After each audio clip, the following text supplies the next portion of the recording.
Le chien d'un fermier n'arrêtait pas de rapporter des bois d'étranges pierres à l'odeur métallique.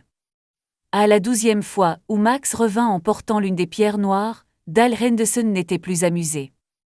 Toutes provenaient de la même bande de bois derrière sa ferme du Kansas. Elles étaient sombres, exceptionnellement lourdes, striées de rouille, et assez magnétiques pour attirer un outil de ramassage contre leur surface. Mais ce n'était rien comparé à ce qui se produisit quand le professeur Chen en ouvrit une. Fixa le métal, se la cachait changea sa vie à jamais l'intérieur, appela un technicien, et lui dit soudain de ne même pas jeter la poussière. Puis il se tourna vers Dal. 12.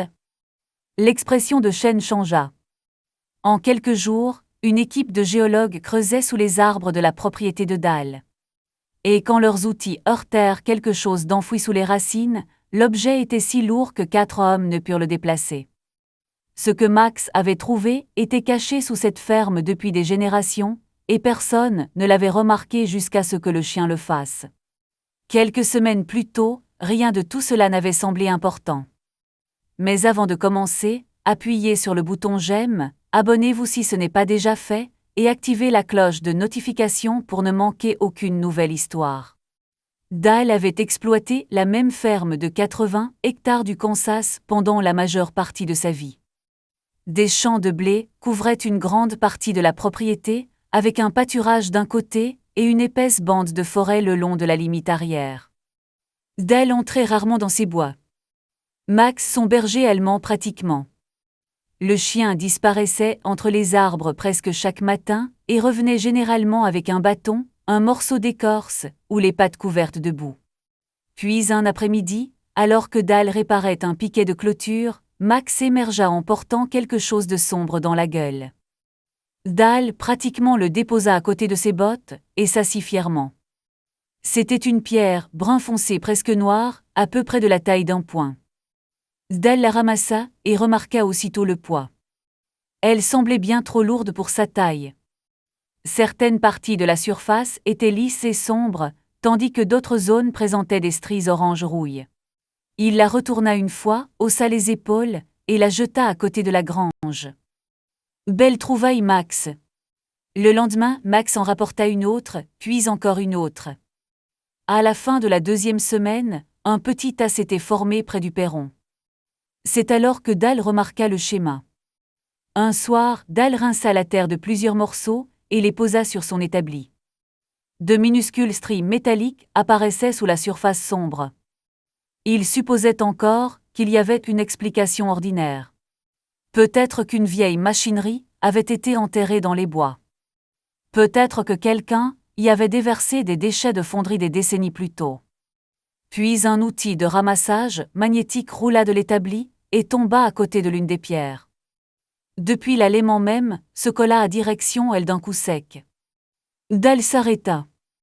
Il l'approcha d'une autre pierre. Même réaction, puis une autre.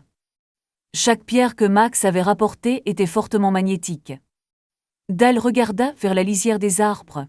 « Qu'est-ce que tu trouves là-dedans » Le lendemain matin, il suivit le chien. Max s'enfonça dans une partie de la propriété que Dal n'avait pas visitée depuis des années.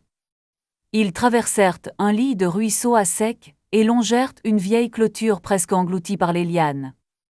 Puis Max fila devant.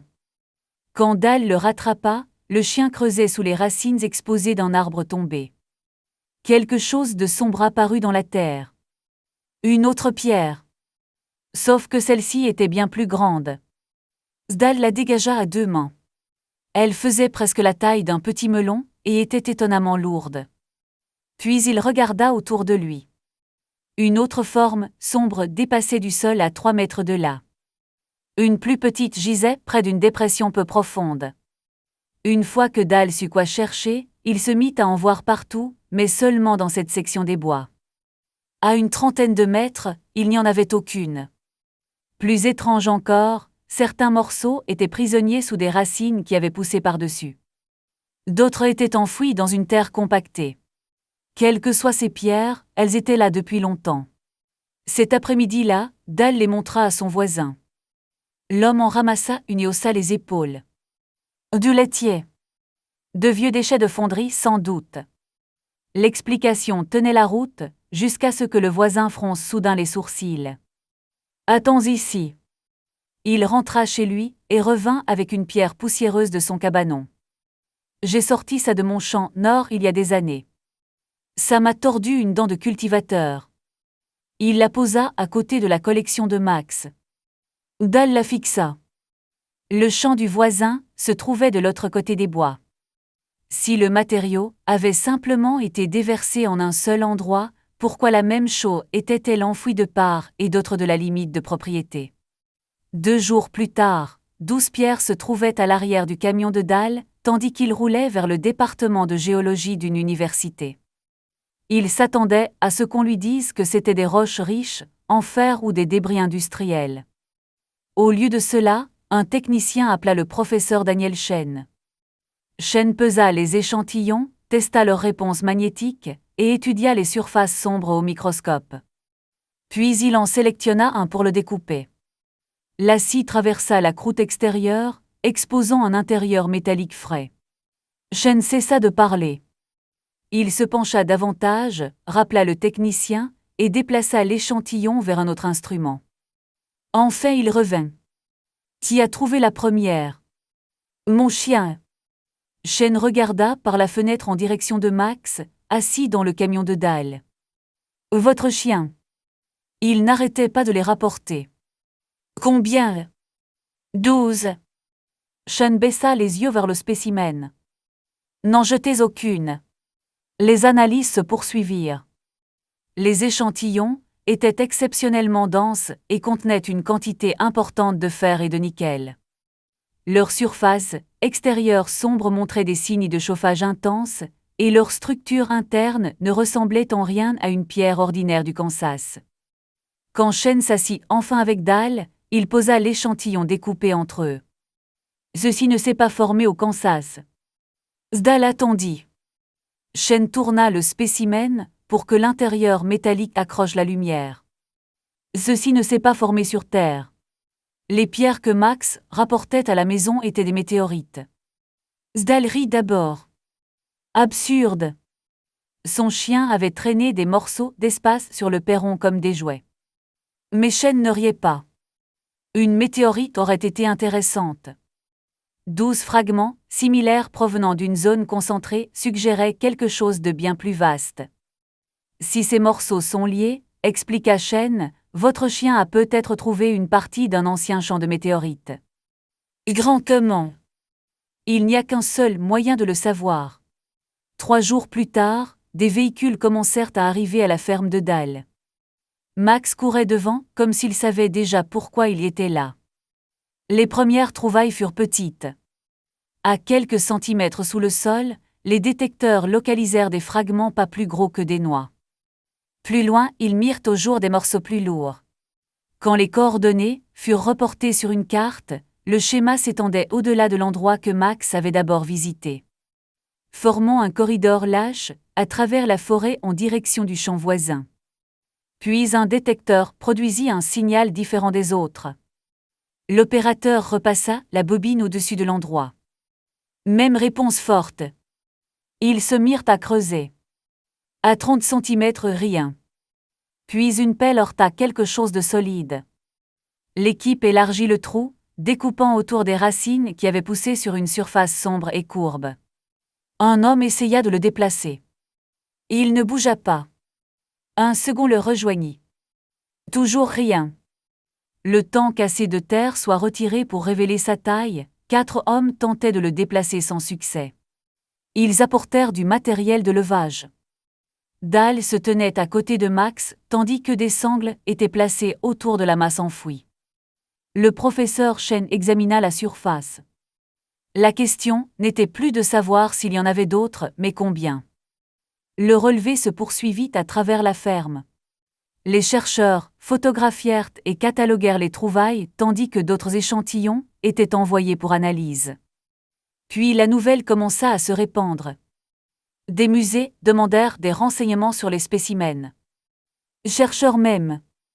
Les morceaux les mieux conservés suscitèrent un vif intérêt, surtout quand les surfaces découpées révélèrent les motifs métalliques cachés sous l'extérieur altéré. Dal se surprit soudain à regarder sa ferme différemment. Pendant des décennies, sa valeur s'était mesurée en récoltes, en bétail et en hectares. À présent, les gens s'intéressaient à ce qui y était tombé bien avant que sa famille n'ait jamais travaillé cette terre. Des morceaux sélectionnés pouvaient être vendus, tandis que d'autres avaient une valeur scientifique. Dal permit aux chercheurs d'étudier des spécimens importants et garda le contrôle sur ce qui quittait sa propriété. Mais il y avait une pierre qu'il refusa de vendre. La première que Max avait rapportée. Elle était petite, d'apparence ordinaire comparée aux découvertes ultérieures, et portait encore les éraflures des dents du chien. Dal la nettoya et la posa sur une étagère. « Celle-là appartient à Max, dit-il. » Des semaines plus tard, le professeur Chen revint pour ce qui devait être l'une des dernières journées de relevé. La principale concentration de météorites avait été cartographiée. Les limites semblaient nettes. Dal et Chen se tenaient à côté de la grange, étudiant la carte, quand ils entendirent des pattes courir sur le gravier. Max apparut à l'extrémité du pâturage, quelque chose de sombre dans la gueule. Dal le fixa.